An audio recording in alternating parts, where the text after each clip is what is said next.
Hey guys, thank you so much for stopping by the garden today. We're going to take a little tour. Let's go. These are the sunflowers growing by my well, and that one has gotten to about 8 or 9 feet. I haven't been able to measure yet, but I know it's really, really tall. It's even past the house, and it's touching our cable line. The bees are really loving the garden because there's so many flowers out for them. The leaves on this one have gotten so big. I've never seen such big leaves on a plant before. It's even starting to grow taller than the house. You can see we have some that opened this week. We cut a couple. Those two right there, you can see the tops are missing. And then the other ones on the corner bloomed as well. We have snapdragons on the bottom that I planted. They're all starting to bloom. So we're looking good, and we're treating preventatively with neem oil. So that's really important when you're getting into the summertime. Neem oil is organic and it's safe around the bees, which is why I really like to use it. It helps to prevent against aphids, spider mites, caterpillars, and worms. It deters caterpillars and worms, but I also have a BT worm and caterpillar killer that helps to get rid of them completely. Anytime you're spraying with neem oil, you want to make sure you're not spraying in direct sunlight because it can really scorch those leaves.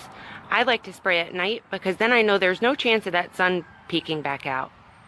I've treated all the sunflowers growing out here that you see with my BT worm and caterpillar killer and my neem oil, which we're going to come back and show you guys a little video on that next week or in a couple of days here, whenever I can get that video together for you. And we're going to show you how we spray because it's really important to mix this stuff up correctly, or you can risk burning your foliage. Also, if you've never used this product on any of your plants before, I recommend you spraying on the bottom leaves first of a plant, just on a little section on the bottom leaves, because you want to make sure this stuff isn't going to burn your plants. If you're using it on something new, it might burn. I've never had a problem with burning with neem oil because I use it at a very diluted strength. I go half of what they usually recommend unless I have a really bad infestation. And you can see I use it on everything around the garden and everything looks great.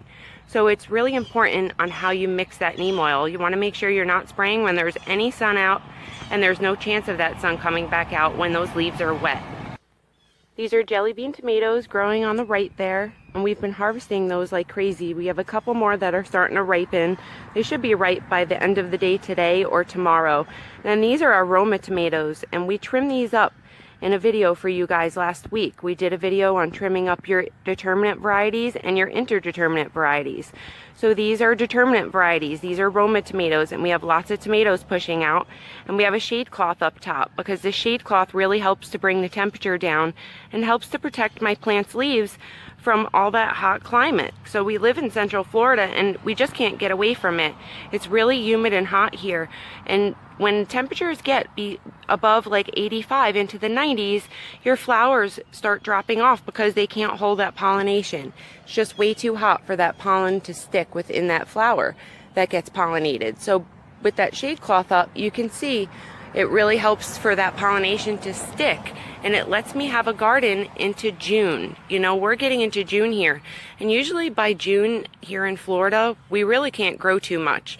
A lot of heat-loving things like peppers and beans and sunflowers, things like that we can grow, but our tomatoes usually go to poop by then because they either get taken over by blight, fungus, mold, caterpillars, aphids, spider mites, just the climates in general.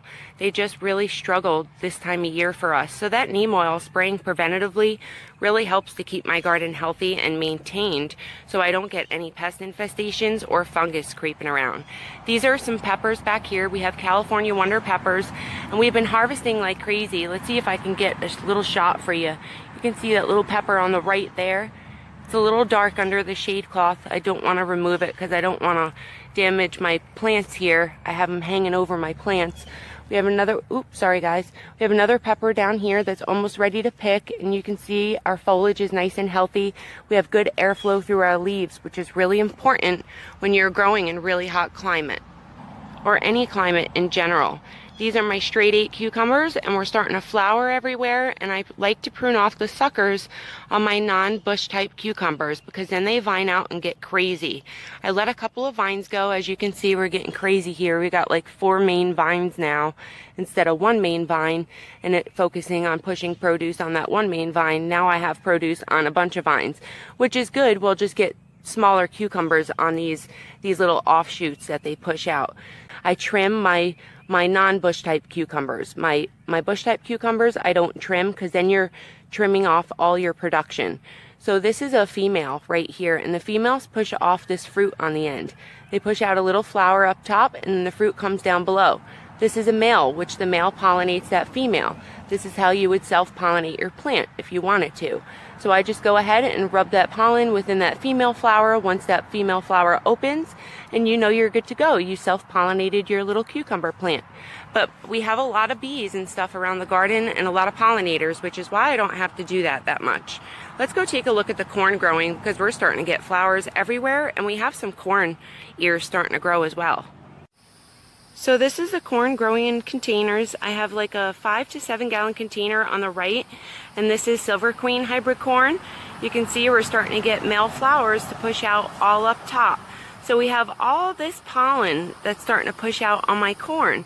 And what I like to do is just go throughout my corn and go like this, because all that pollen and all those pollen beads which hang off of there, right here, this little pollen that hangs off of there, pollinates all those females down below. So if I go ahead and just shake my corn plants, all this little pollen will drop into the crevices of your corn and go ahead and pollinate the females down below.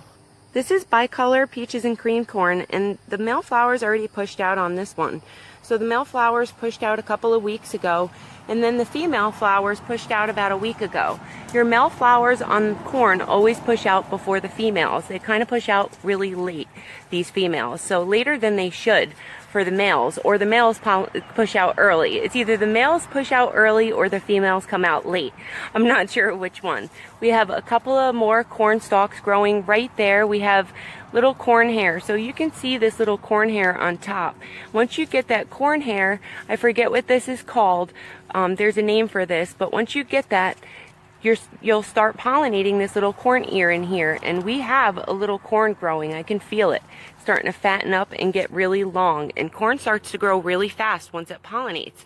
So by growing corn in a big section like this, we're going to get a lot of pollinated corn ears to come because we are growing so much corn in such a little section. And this is how corn pollinates each other. The wind kind of just blows all that pollen all over the corn ears, and then it gets into those crevices, it pollinates. Then when the females push out, they have that pollen in there to pollinate the female corn, and then you get the corn ear. So that's pretty cool. We have some herbs and other things growing in the garden, but that's all the produce and sunflowers growing for right now. We are going to start our winter garden in the next couple of months here. So in like the end of July and August, I start planning out my winter garden, start picking out what I want to grow. This is a blackberry, which has taken quite a hit from the heat, but we've been picking off of it like crazy. So we still have berries on it, which you can see we have lots of berries on this thing.